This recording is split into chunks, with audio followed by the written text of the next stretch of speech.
వెతలు తీరును, కృపలు దొరుకును, సాటి లేనిది యేసుని నామం. యేసునామమే మధురం, మదిలో తలచిన ధన్యం.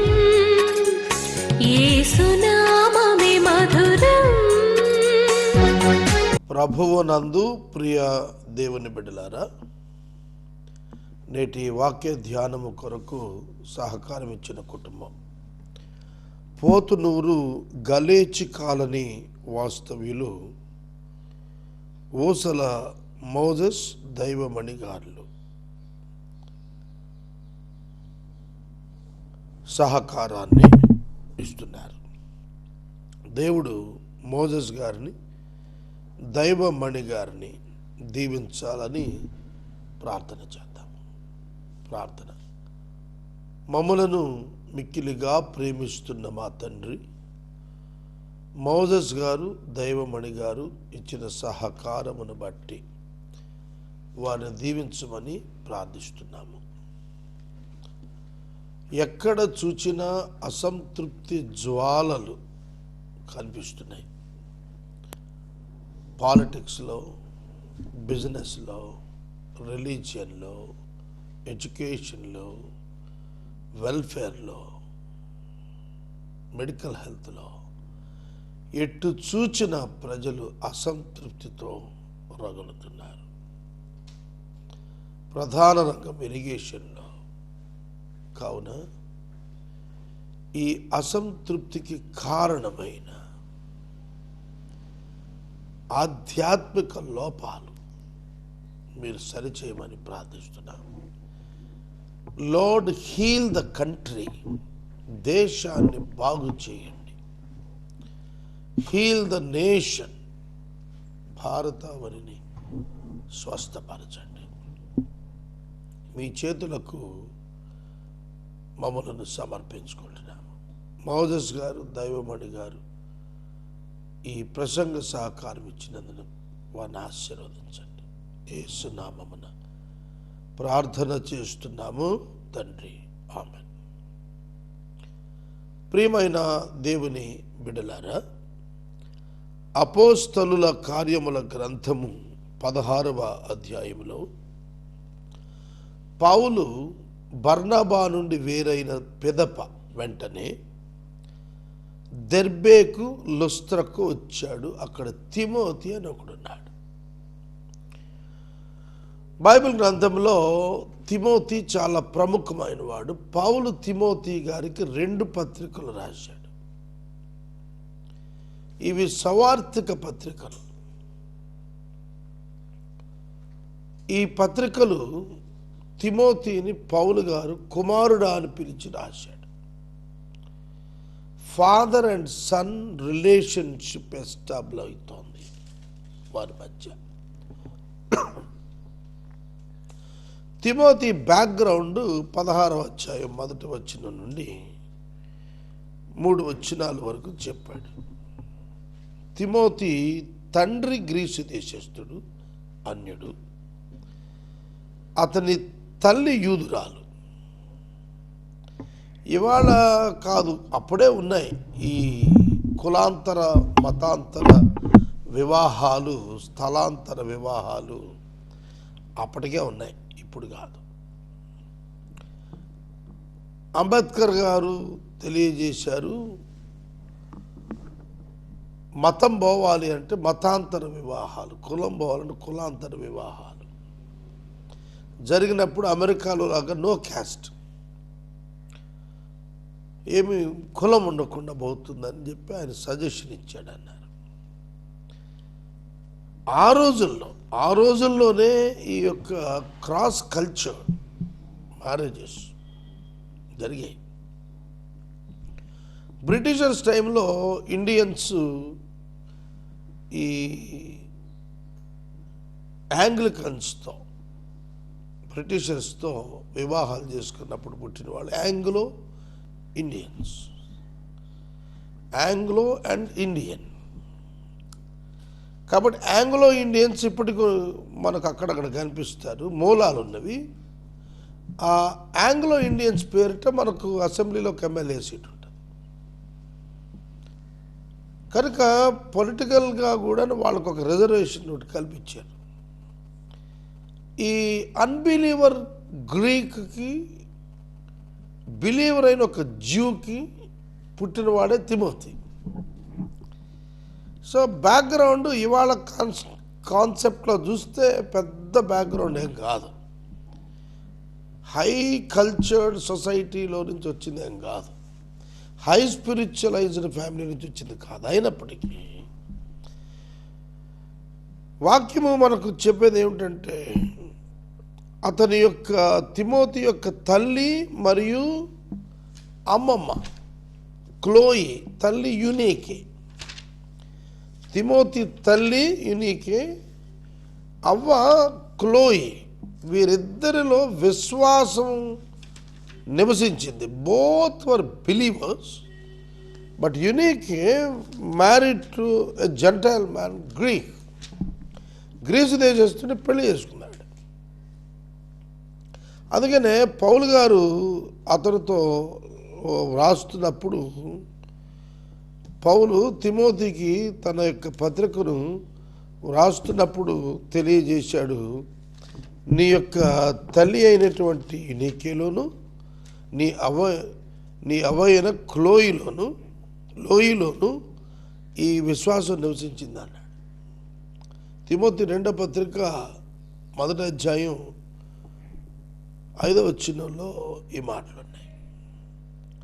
ఆ విశ్వాసం మొదట నీ అవ్వ అయిన లోయలోను నీ తల్లి అయిన యునీకేలోను నివసించినది నీయందు సహా నివసిస్తోంది అని నేను రూఢిగా నమ్ముతున్నాను. 3 generations. They had faith on God since 3 generations. 3 తరాలుగా వాళ్ళు విశ్వాసం ఉంచడంలో గట్టి వాళ్ళు. ఫాదర్ నుంచి రాలా తిమోతికి, మదర్ సైడ్ నుంచి ఈ భక్తి అబ్బింది. అట్లాంటి వాడు లుస్త్రలో ఈకొనిలో సహోదరుల వలన మంచి పేరు పొందినవాడు. But his father was a Greek. He was well spoken of by the brothers at Lystra and Iconium. లుస్త్రలో, దెర్బెలో, ఆ ప్రాంతాల్లో, ఇకోనియాలో ఉన్నటువంటి ఆ సహోదర బృందాల మధ్య అతడు మంచి పేరు పొందినవాడు. Very influenced personality, young man. ఇవాళ యవనస్తులకు నేను ఒక మనవి చేస్తున్నాను, మంచి పేరు పొందుతున్నారా? మంచి పేరు పొందుతున్నారా మీరు సమాజంలో? తిమోతి మంచి పేరు పొందినవాడు. మంచి తల్లి, మంచి అమ్మమ్మ, వారి యొక్క విశ్వాసం ఇతరుల్లో ప్రవాహం చేస్తాను.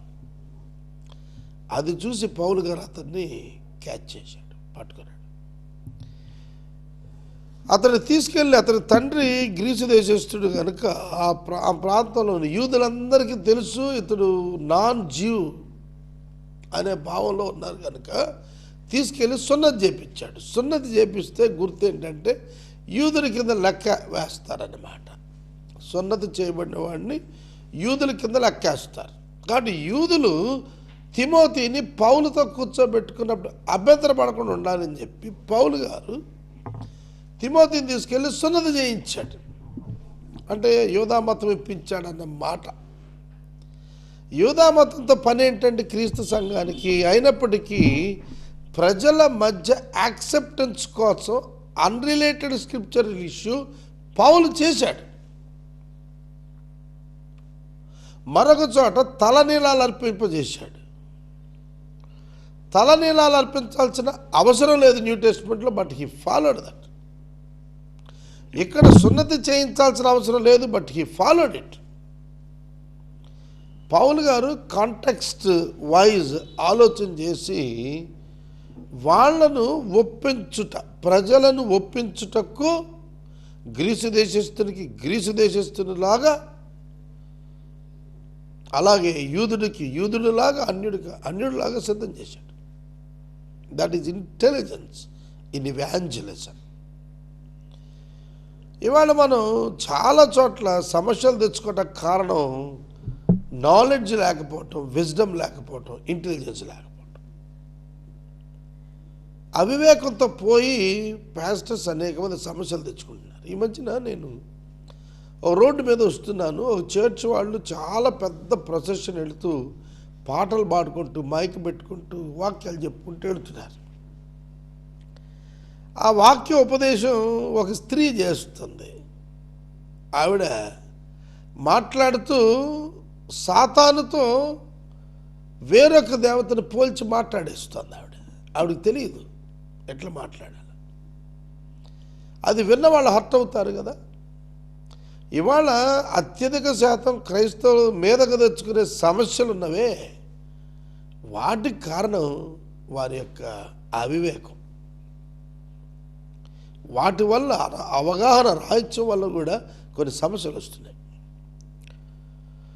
వారు ఆ పట్టణాల ద్వారా వెళుతూ యెరూషలేములో ఉన్న అపోస్తలులను పెద్దలను విధించిన నిర్ణయించినవి గైకొనుటకు వారికి అప్పగించారు. There is a discipline in the church in the first century. ఈ పని అప్పగించారు, చేయాల. నేను తెలంగాణ రాష్ట్రంలో పునరుద్ధాన పండుగ ఏప్రిల్ 2, 3 తారీఖుల్లో ప్లాన్ చేశాను. ఒక అడ్మినిస్ట్రేషన్ పాయింట్ ఆఫ్ వ్యూలో నేను ప్రెసిడెంట్గా ఉన్నారు కనుక నాతో పాటు ఉన్న బిషప్ అయ్యగారులందరూ దాని ఏర్పాట్లలో హైదరాబాద్లో ఇవాళ చాలా ముమ్మరంగా పనిచేస్తున్నారు. they are following the instructions of the administration of the association or the church. అందుకే గ్రోత్ ఉంది. ఇవాళ మా ఆర్గనైజేషన్కి అభివృద్ధి ఉంది, క్రమశిక్షణ ఉంది. ఆ దినాల్లో వాళ్ళు విధులు నిర్ణయించిన విధులు గైకొనుటకు వారికి అప్పగించారు. నేను ఆఫీసులో కూర్చొని ఒక్కొక్క డిపార్ట్మెంట్లో ఏమేమి విధులు ఉంటాయి, ఏమేమి నిర్ణయాలు తీసుకున్నాను, అవి ఎట్లా ఇంప్లిమెంట్ చేయాలా, వాటిలో వచ్చే ప్రాబ్లమ్స్ ఏంటి అనేవి నేను రిటర్న్గా రాసి పంపిస్తుంటాను. 50 మంది పైగా బిషప్స్ సెంట్రల్ కోర్ కమిటీలో ఉన్నారు, నేషనల్ లీడర్షిప్లో. వారందరికీ కూడాను ఇన్ఫర్మేషన్ నేను పంపించినప్పుడు వాళ్ళు చదువుకొని వాళ్ళు నాతో మాట్లాడి ఒక ప్రోగ్రామింగ్, ఒక గోల్ సెట్ చేసి వాక్యం ప్రకారం ముందుకెళ్తున్నారు. అపోస్తలుల కాలంలో ఏదైతే వాళ్ళు చేశారో ఇవాళ కూడా మేము అదే చేస్తున్నాం. We are maintaining a good relationship and administration. నిర్వహణాపరమైనటువంటి పాలనాపరమైనటువంటి అంశాలు పరిశీలనలో ఉంచుకొని పనిచేయటం ద్వారా పరిచర్య వృద్ధిలోకి వచ్చింది.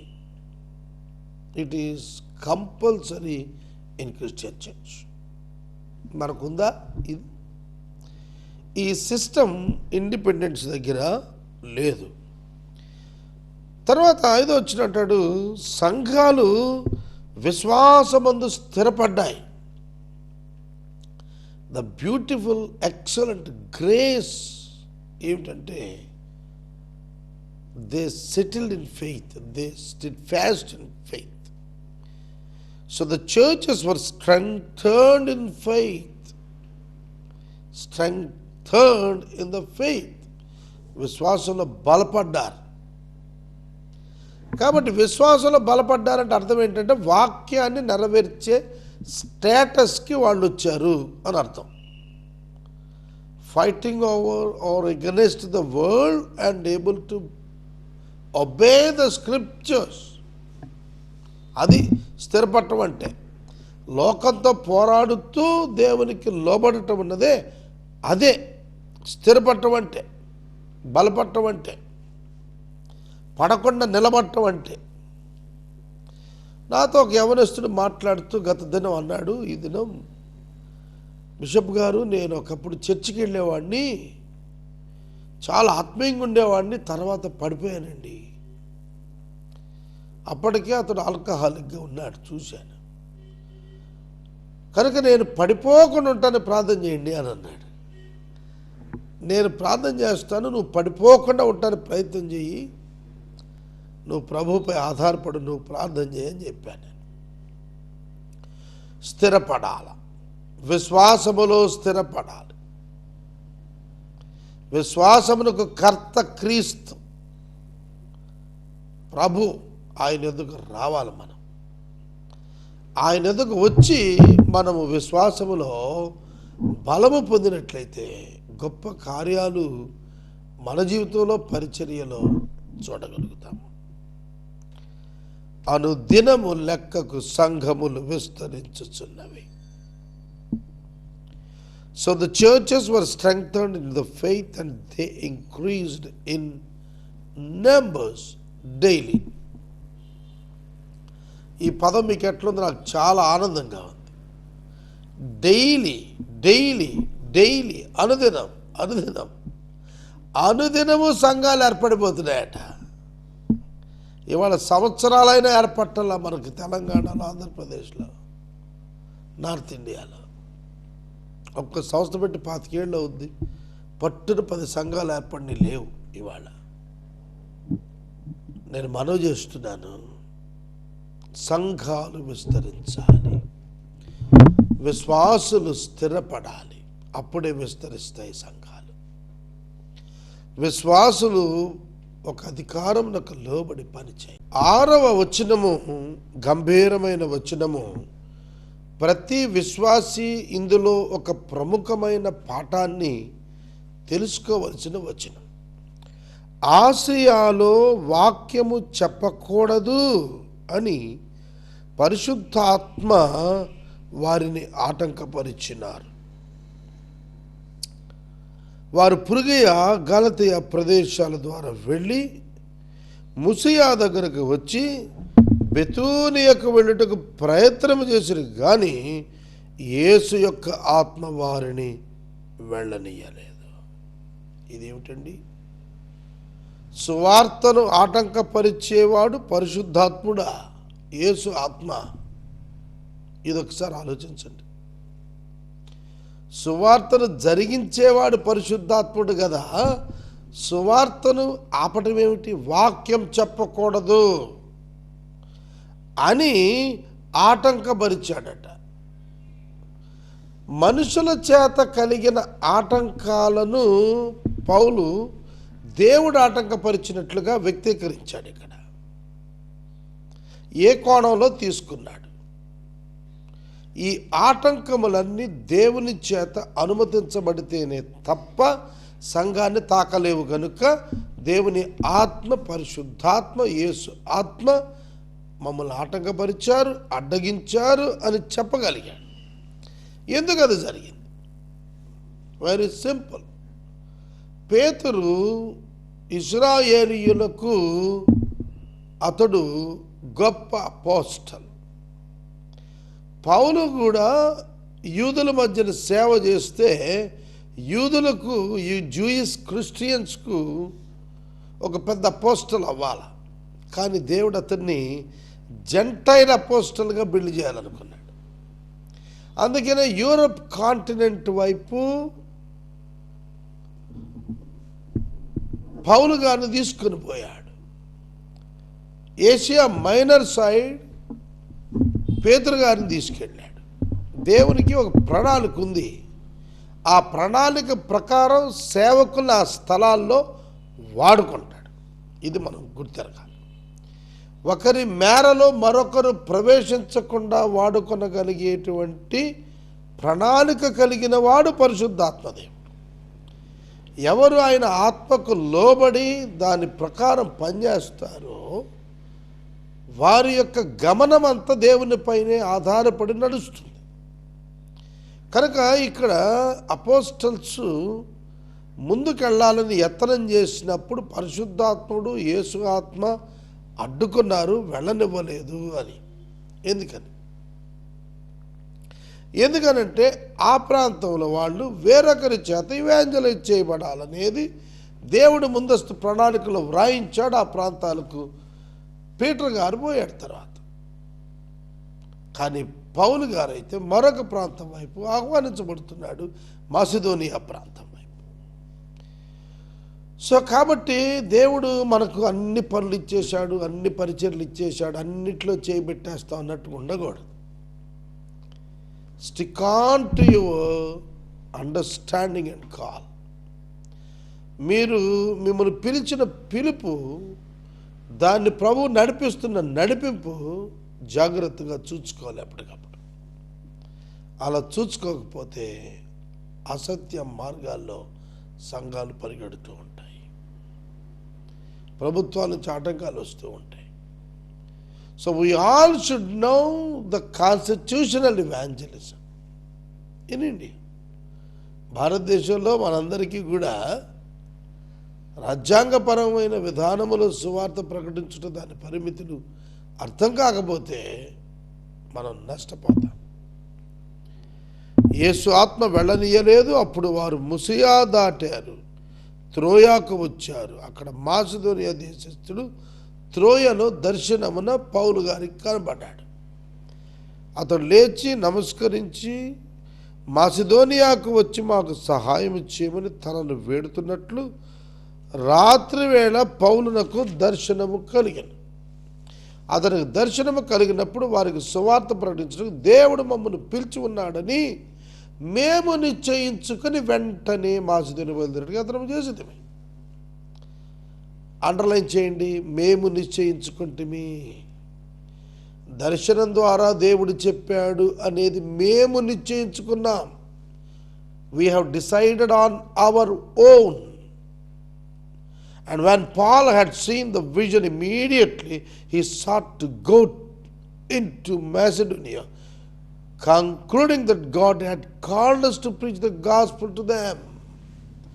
కంక్లూడ్ అంటే నిర్ణయానికి వచ్చాడు. ఏమిటి ఆ కంక్లూజన్ అంటే, నిర్ణయం అంటే మమ్మల్ని దేవుడు సువార్తీకరణకు ఈ స్థలానికి, ఈ ప్రాంతానికి, ఈ ఊర్లకు మమ్మలను పిలిచాడు అనే ఒక గొప్ప నమ్మకంతో జీవించాలి. మనం జీవించాలి. సోదరుడా, సోదరు, ఆ దర్శనము వారికి కలిగినప్పుడు వారు బయలుదేరి మాసిదోనియాకు వెళ్ళటానికి ప్రయత్నాలు ప్రారంభించారు. మొట్టమొదట వారు ప్రయత్నం చేసినటువంటి ప్రాంతం ఆసియా. ఆసియాలో God didn't allow Paul to preach, but he allowed Peter to preach. ఇవాళ మనం చాలామంది కాంపిటీషన్ ఫీల్ అవుతూ ఉంటాం మినిస్ట్రీలో. దేవుడు ఏర్పాటు చేసుకున్న వాళ్ళనే దేవుడు పిలుచుకుని వాడుకుంటాడు. దేవుడు ఏర్పాటు చేయనిది వాటిల్లో, దేవుని ఏర్పాటులో లేని వాళ్ళు వాడబడిన ప్రయోజనం ఉండదు. మనమైతే దేవుని పాత్రగా వాడబడినట్లు దేవుని చేతిలో మనం దీన మనసు కలిగిన వారమై ఉండుట మనము నేర్చుకోవాలి. మాసిదోనియా ప్రయత్నం చేసి త్రోయను విడిచి ఓడ ఎక్కి సముద్ర కేకునకు వారు మరునాడు నెయపొలికిని అక్కడ నుండి ఫిలిప్పీకి వచ్చారు. మాసిదోనియా చేత దేశంలో ఆ ప్రాంతానికి అది ముఖ్య దేశం అని, రోమేలకు ప్రవాస స్థానమై ఉందని తెలుసుకున్నారు. మేము కొన్ని దినాలు ఆ పట్టణంలో ఉన్నాం. మరియు విశ్రాంతి దినమున గవిని దాటి నదీ తీరమునకు ప్రార్థన జరుగునని అనుకుని అక్కడికి వచ్చి కూర్చుండి కూడి వచ్చిన స్త్రీలతో మాట్లాడుచుంటమి. ఇవాళ మనకున్నట్టుగా ఆ దినాలు సంఘాలు, చర్చెస్, బిల్డింగ్స్ లేవు. అందుకనే త్రోయ విడిచి తిన్నగా సముద్రకేకనకు వచ్చి నెయ్యిపోలికి వచ్చి ఫిలిప్కి వచ్చి ఈ ఫిలిప్పీ ప్రవాస ప్రాంతంలో ప్రార్థన జరుగును అని అనుకొని వారు తమ యొక్క యాత్ర ప్రారంభించారు. They try to identify the place where the prayer is going on. ప్రార్థనా పరులతో అసోసియేట్ అవ్వటం కొరకు వాళ్ళు ఆహ్వానించబడ్డారు. ప్రార్థనతోటే వారి యొక్క మొట్టమొదటి కార్యం ప్రారంభమవుతోంది. అక్కడ ప్రార్థనకు వచ్చిన వారితోటే పని ప్రారంభమవుతోంది. Who comes into the church will receive the blessing of leadership in adversities, in all the adversities. ప్రతికూలతలన్నింటిలో కూడా దేవుని శక్తి పరిపూర్ణమై మనలను వాడుకోవాలని ఆయన ఇష్టపడుతున్నాడు. రేపటి వాక్య భాగంలో 11వ అధ్యాయం మనం మొదలు పెట్టుకొని కంటిన్యూ చేద్దాం. ఎపిసోడ్ సహకారులు కావాలి, ప్రార్థించండి. ప్రార్థన. మమ్మల్ని మిక్కిలిగా ప్రేమిస్తూ అన్న మా తండ్రి, వందనాలు, స్తోత్రాలు. మీ పరిశుద్ధ నామమునకు కృతజ్ఞతలు చెల్లిస్తున్నాము. ప్రభువా, మీ యొక్క కృప మాపై రానిమ్మని అడుగుతున్నాము. ఎపిసోడ్కు సహకారం ఇచ్చినటువంటి ప్రియమైన కుటుంబాన్ని నాయన గలేచి కాలనీ వాస్తవ్యులు మీరు ఆశీర్వదించండి. మోజెస్ గారి శిరోమణి గారిని దీవించండి ప్రభు. ఈ సమయంలో ప్రభు మా ప్రేక్షకులను ఆశీర్వదించండి. యేసు నామమున ప్రార్థిస్తున్నాం తండ్రి, ఆమేన్. మన తండ్రి అయిన దేవుని ప్రేమ, కుమారుని యేసయ్య కృప, పరిశుద్ధాత్మ దేవుని యొక్క అన్యోన్య సహవాసం సదాకాలం మనకందరికీ తోడయుడు గాక. ఆమేన్.